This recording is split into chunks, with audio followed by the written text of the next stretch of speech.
فيه. نو د جمعې په ورځ پیغمبر صلی الله علیه وسلم په ما باندې درود ډېر زیات وایي. فإن صلاتكم معروضة علي. ستاسو تاسو چې په ما درود وایي دا ماته الله یې ماته پیش کوي، ماته رارسیږي. قالوا يا رسول الله وكيف تعرض صلاتنا عليك وقد أرمت. یا رسول الله زمونږ درود تا ته څنګه رسیږي او څنګه تا ته پیش کړی کېږي؟ وقد أرمت، او ستاسو بدن مبارک خو به خاوري شوی. قال یقولون بلیت، یعنی خاوري شوی به. دې کې صحابه کرام دا مني چې پیغمبر صلی الله علیه وسلم باندې مرګ راغلی دی. دلیل کوم ځای کې دی چې ستاسو بدن به خاوري شوی. پیغمبر صلی الله علیه وسلم وایي ان الله حرم على الارض اجساد الانبیاء. الله په ځمکه باندې د پیغمبرانو بدنونه څه کړي دي؟ حرام کړي دي. د پیغمبرانو بدنونه نه خاوري کېږي. دا حدیث امام ابو داود، امام نسائی، امام ابن ماجه، امام دارمی او امام بیهقي په دعوات الکبیر کې راوړی. نو دې کې ډېرې مسلې ثابتې شوې.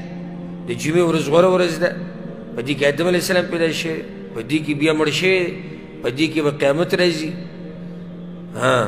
نو بیا درود پکې ډېر ویل پکار دي. دا درود پیغمبر صلی الله علیه وسلم ته رسېږي. خو دا یاده کړئ پیغمبر صلی الله علیه وسلم ته درود څنګه رسېږي. یو حدیث کې داسې راځي پیغمبر صلی الله علیه وسلم وایي چې الله ملائک مقرر کړي دي، هغوی د دې امت دا درود چا ته رسوي؟ پیغمبر صلی الله علیه وسلم ته رسوي. دا نه چې ته یې دلته ووایي هغه یې واوري.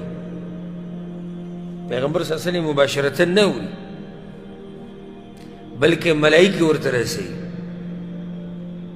دا نو ملائک څنګه رسوي؟ او دا به جو هر وخت پیغمبر د سا واپس کېږي او هغه به راپاسي او هغه به کښېني او دا څنګه او دا ولې ګوره د غیبو په خبرو کې به دا ټیسې نه کوئ چې څومره ویلی شوي ده دومره په ایمان راوړي. اوس د برزخ د ژوند حقیقت چا ته معلوم دی؟ الله ته معلوم دی. پیغمبر صلی الله علیه وسلم دنیوي ژوند ختم شوی دی. انک میت و انهم میتون.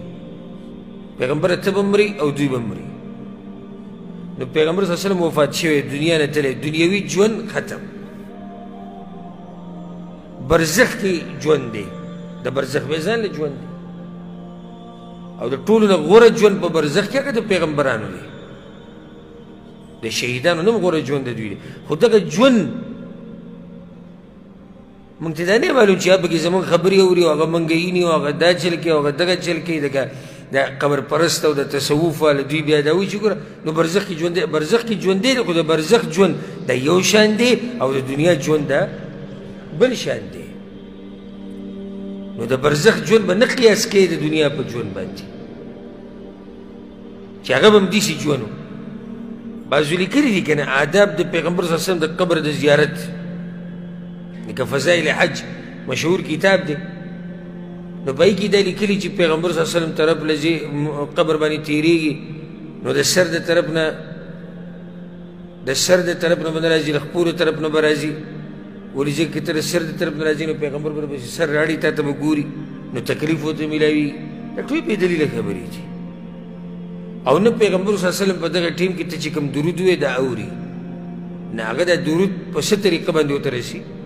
د ملایکو په واسطه هغه ته رسي چې الله دا ملایک مقرر کړي دي دپاره دي چې دوی امت کې څوک درود وایي نو دا ملایک یې رسوي پیغمبر صلی الله علیه وسلم ته. نو دا د جمعې د ورځې فضیلت شو.